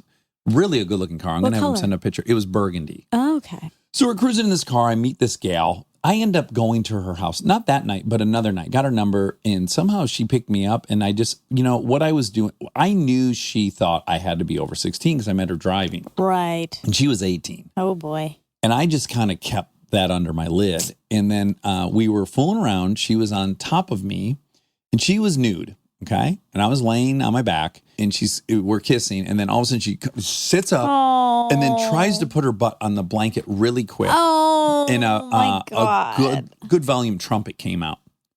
And I didn't care. I felt terrible for her. I'm sure 18. Yeah. She's so embarrassed. Oh my God. I'm like, I immediately grab her and kiss her. I go, oh my God, I don't give a fuck. I don't give a fuck. And she's like, oh my, she was really embarrassed. But it did not make me less attracted to her. Other than did it smell? No smell. So that, okay.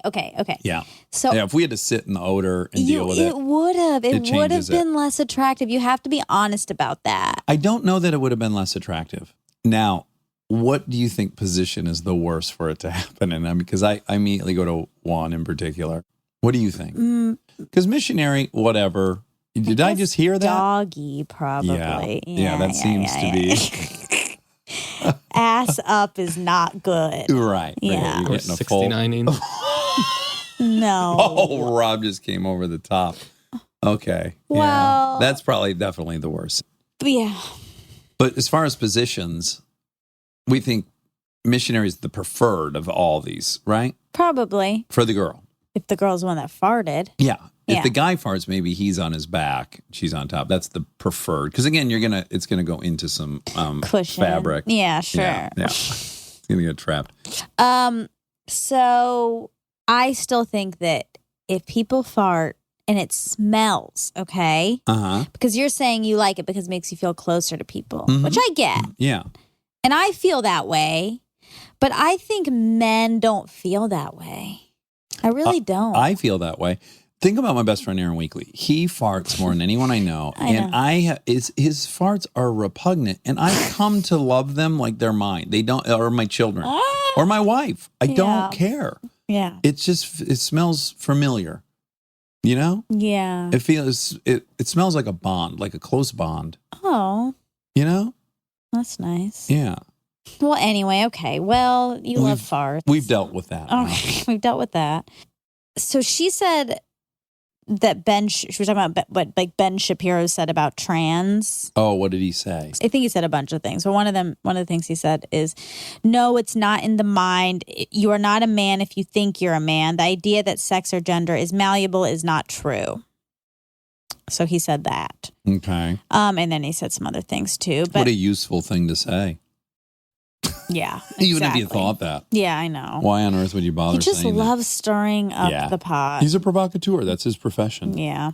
In fact, I always get mad at people when they're like outraged by certain people whose literal job is to outrage you. That's how they're making money. Yeah. And then you repost their shit, and then you yell at it in their tweet. Yeah. And you're just fueling. It's That's like, true. I think that one guy, Piers Morgan, Mm-hmm. because he used to be sensible. There was a moment when he was on CNN where he was like, I would listen to him like, oh, that's a great point. Yeah. And that now he just says these things, these like sound bites, just to piss off a big sector of the population and then just fuel the coverage of it. Yeah. I think people are stupid when they do that. Yeah. When they perpetuate someone That's that's true. clearly just a provocateur who's trying to get you to do that. Yeah. No, you're right.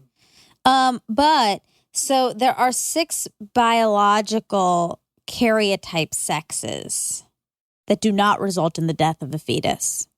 Okay. This is them. Oh, Klinefelter's is one of these, huh? It is. Okay, great. X, just X. No Y. No X. It says roughly 1 in 2,000 to 1 in 5,000 people. And this is called Turner's. Oh, Turner's. Yep. Okay, that's just X.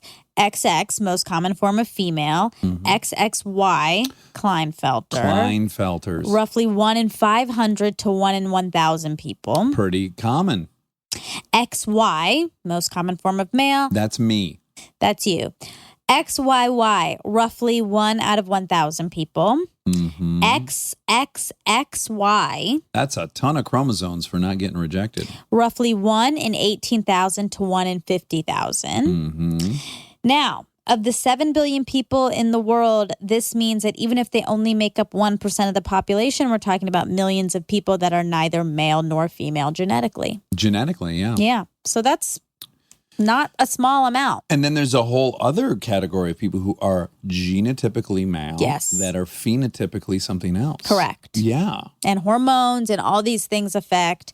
The bottom line is if someone says they feel like a woman, Yeah. how on earth is that an argument you can actually engage in? Yeah. I don't know how the person feels. I'm not in them. Yeah, I know. And the one that was interesting, I think like you and I both listened to this podcast, is it was a woman who was she was born genetically a woman. And then she felt male inside. Mm-hmm. So she started going on hormone therapy, testosterone and stuff. And she was saying, I feel like you and I listened to this together, that when she was on that, she all of a sudden had an interest in sports she never had.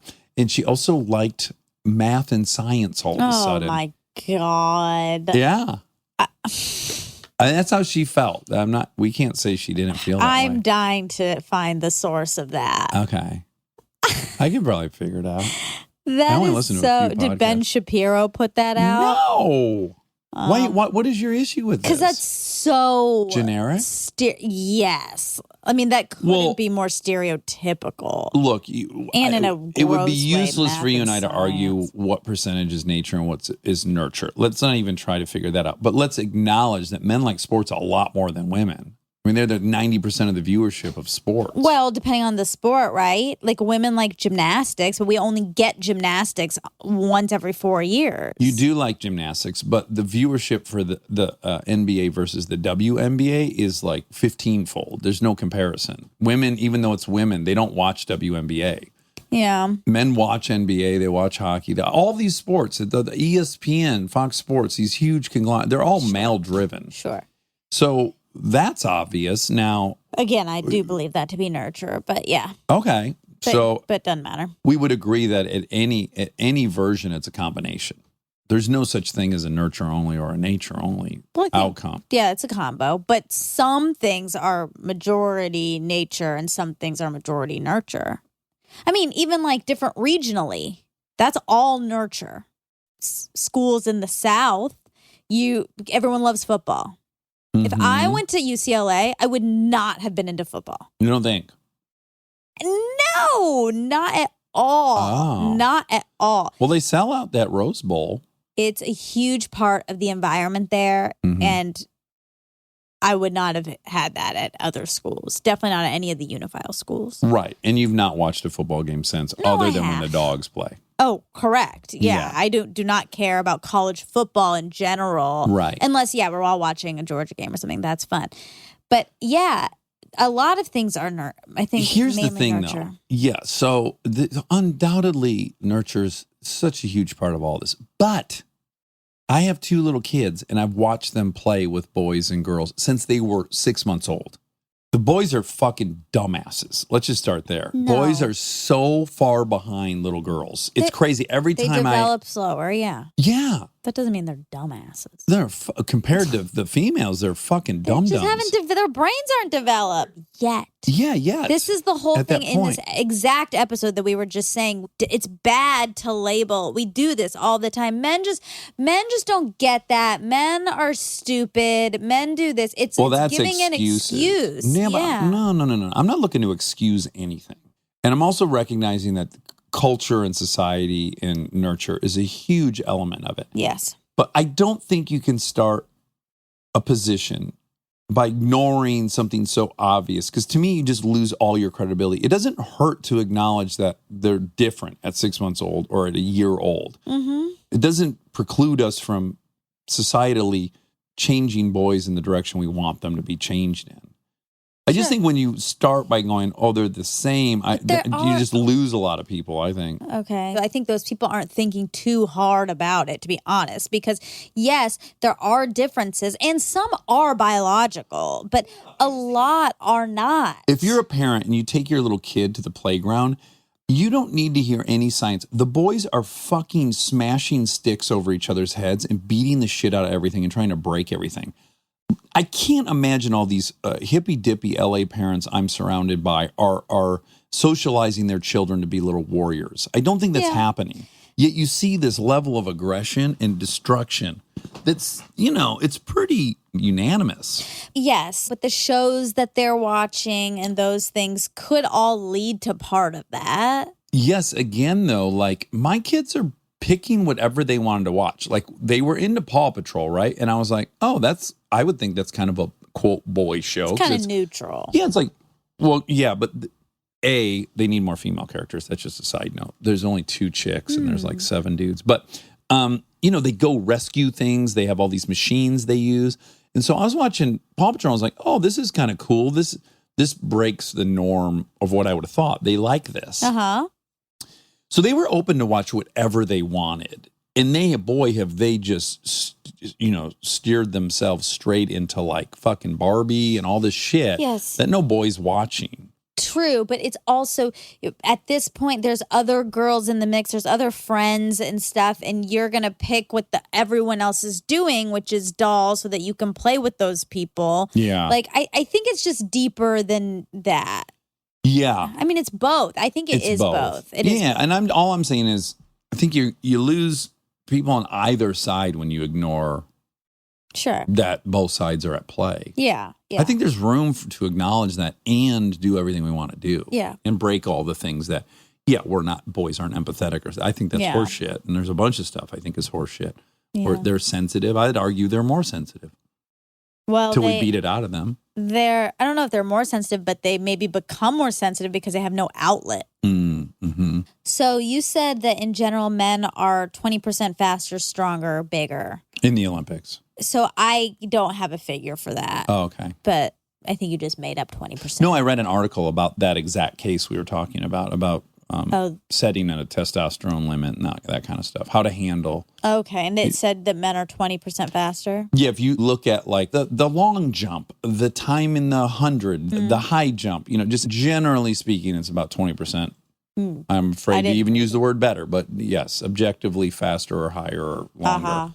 I didn't find it, but I believe you. Okay, so I don't know the current study she's talking about the white girls and black girls picking the Barbie, the white Barbie. Oh, But there is this old study before Brown versus Board of Education, and they used this study. And so their experiment, which involved white and brown skin dolls. Oh, and also this is interesting. They had to paint the white baby doll brown because they didn't have brown baby dolls, which is interesting. Okay, the children were asked to identify the diaper dolls in a number of ways. The ones they wanted to play with, the ones that looked white, colored, or Negro. This is a long time ago. Okay. The one that was good or bad. Finally, they were asked to identify the doll that looked most like them. All of these children were black. Okay. And all but one group attended segregated schools. Most of the children preferred the white doll to the African-American one. Oof. Some of the children would cry and run out of the room when asked to identify which doll looked like them. Oh, that's so heartbreaking. I know. Anyway, that was that. And then that was used in Brown versus Board of Education to sort of sway. Illustrate how horrendous. Exactly. And deep. Isn't it? Ugh. Yeah. Well, and then that's so fascinating too, like colorism within black communities or brown communities. Yeah. Oh, yeah. You want to be as light as possible. Yeah, that they're like, oh, yeah. I know. So much self-loathing. I know. And it's a cycle. All my fault. You did it. It's not. But see, here's the problem. I mean, I know you were totally joking, but some people do hear this conversation and then get defensive about it. Yeah. Which is so annoying to me. It really is annoying. Well, I understand how it's annoying, but how about if we make it less personal? If I were German, and every time I traveled, people wanted to talk to me about the fact that there were Nazis there, at a certain point, I'd be like, yeah, I get it. It's a fucking terrible past. I'm not a Nazi. I have no relationship to that past. I don't want to talk about being a Nazi all the time everywhere I go. It's like you inherit. Yes, it's terrible, but you can see what's like, wait, I don't want to inherit. Nor do the black people want to inherit all the terrible, horrendous baggage that comes with it. Correct, yeah. The white people, a lot of them deserve it because they are racist, but a lot of people are like your average young German student who's carrying around this history that they had Nazis there. But and that's they're like, right. It's only a history there. It's currently an issue here. Well, that's We've true. not escaped it, so we have to keep talking about it. Yeah, that's very true. And I think that's where the conversation evolves, which is like, yeah, no one's saying that slavery is existing today and that you're perpetuating that. Yeah. Okay, so I kept forgetting the number of how many close relationships you can hold. Mm-hmm. It's 150. 150? Yeah, and it's called Dunbar's number. Oh, the elephant? No, that's Babar. Oh, Babar. Dunbar's number? Dunbar's number. Dunbar's number. Yeah, and it's 150. Yeah, Dunbar's number, suggested cognitive limit to the number of people with whom one can maintain stable social relationships in which an individual knows who each person is and how each person relates to every other person. This number was first proposed in the 1990s by British anthropologist Robin Dunbar, who found a correlation between primate brain size and average social group size. By using the average human brain size and extrapolating from the results of primates, he proposed that humans can comfortably maintain 150 stable relationships. Dunbar explained it informally as the number of people you would not feel embarrassed about joining uninvited for a drink if you happened to bump into them at a bar. Oh, that's a great way to think of it. Yeah. 150. 150. So we got to diversify that 150. Oh, yes. That's my point. Okay, you said there's 1 million people active on Twitter. Twitter said that it has 126 million daily active users. So that's a lot. So I was off by 126 times. That's not bad. That's not bad. No. That's less than 1% right. Facebook is 1.2 billion daily users. Wow. Which I just am shocked by. That's like 1 in 6 humans on planet I'm never on Earth. Facebook. It's never been for me. Yeah. I see how my mom uses it. You know, she's moved away from Michigan, and so many of her friends and colleagues are still in Michigan. She can keep track of their lives. But I do think there's a certain danger in it, and I've said it to her. It's it's a virtual connection. It's like you do feel like you're up to date on their lives, but you haven't spoken to them to hear those updates, and it's just, there's something different about it. There is definitely something different about it. But it is... It's convenient. It's convenient. I know. It's tricky. I think there's a certain tier of relationship that you should never only be using social media to connect with. But then there's a tier under that that's like you weren't going to call them anyway, but it's kind of cool to see like them and their family and know that they're doing well and they're happy. It's like, that's good. It's comforting. Yeah. But I've found in our own social circle, we'll go to like one of the big Hanson parties, and I almost don't ask someone what they've been up to because I saw. Sure. It's almost like creates a lack of interest I would normally have. But it's like, I know they went camping. I saw the whole thing and blah, blah, blah. So I don't need to ask. Yeah. That's a little weird. That's true. When you are far away from people. Your flow is so. My flow? My feed? Yeah, your feed and your flow is just drops. It's like a leaky sink. You never get enough. You're doing a great, like, what do you post? Once every month or something? Yeah, I very rarely post. Yeah, so it's like, it's cherished when they come out. That's good. I'm like an Edward Norton. Mine sucks. Mine's just this show. I have to really remind myself to post something not related to this show. Oh, but she said, she had the idea that Twitter should shut down at 6 p.m., which I thought was cool. Yeah. But then I was also like, and, you can turn off Twitter at 6 p.m. Like, True. You can decide, I'm not doing this after this time. Like, we have to have some responsibility. The reason they're not shutting it down is because people can't stop themselves. You also get into some time zone issues. But no one could ever communicate real time because they're all shutting it off at 6. 6 somewhere. That's true. There must be so much good stuff from Twitter. But from my point of view, I really don't see any good coming from it. It's just all fighting. When I look at my feed, it's... And I don't follow fucking curmudgeons. I follow like normal people I'm friends with. Every fucking thing is a complaint about something someone had said or some news article they're pissed about. I mean, it's just a real toxic... Can I ask you, why are you on it? Because I post our shit on it. Yeah. And I try to respond to armcherries. And I get bored at work. And I shouldn't do it. Yeah. Yeah. I get being bored, but it's like maybe just don't be on it. Yeah. I mean, you can be on it to post. Yeah. But then not ever look at. Like, I technically have a Twitter. I've never. Wasn't it hijacked? I think it got hijacked. Someone else, yeah. some somebody Bitcoin stole operator it. or something. Yeah, it was kind of exciting. Yeah, you were a part of a conspiracy. But if it's not healthy and it's not healthy, then you shouldn't do it. Why do it?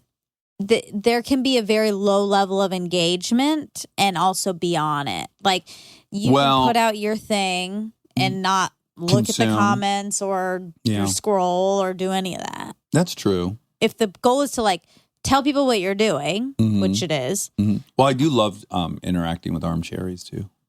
Well, then, yeah. If I could just get a filter on it where it was just Armcharies, I would love both platforms. Yeah. All right. All right. That's all. I love you. Love you. And we're so sorry, Liz Blank. And not really we. I am so sorry. I can't be sorry about your fart. I know. Wobby Wob played a hand in it.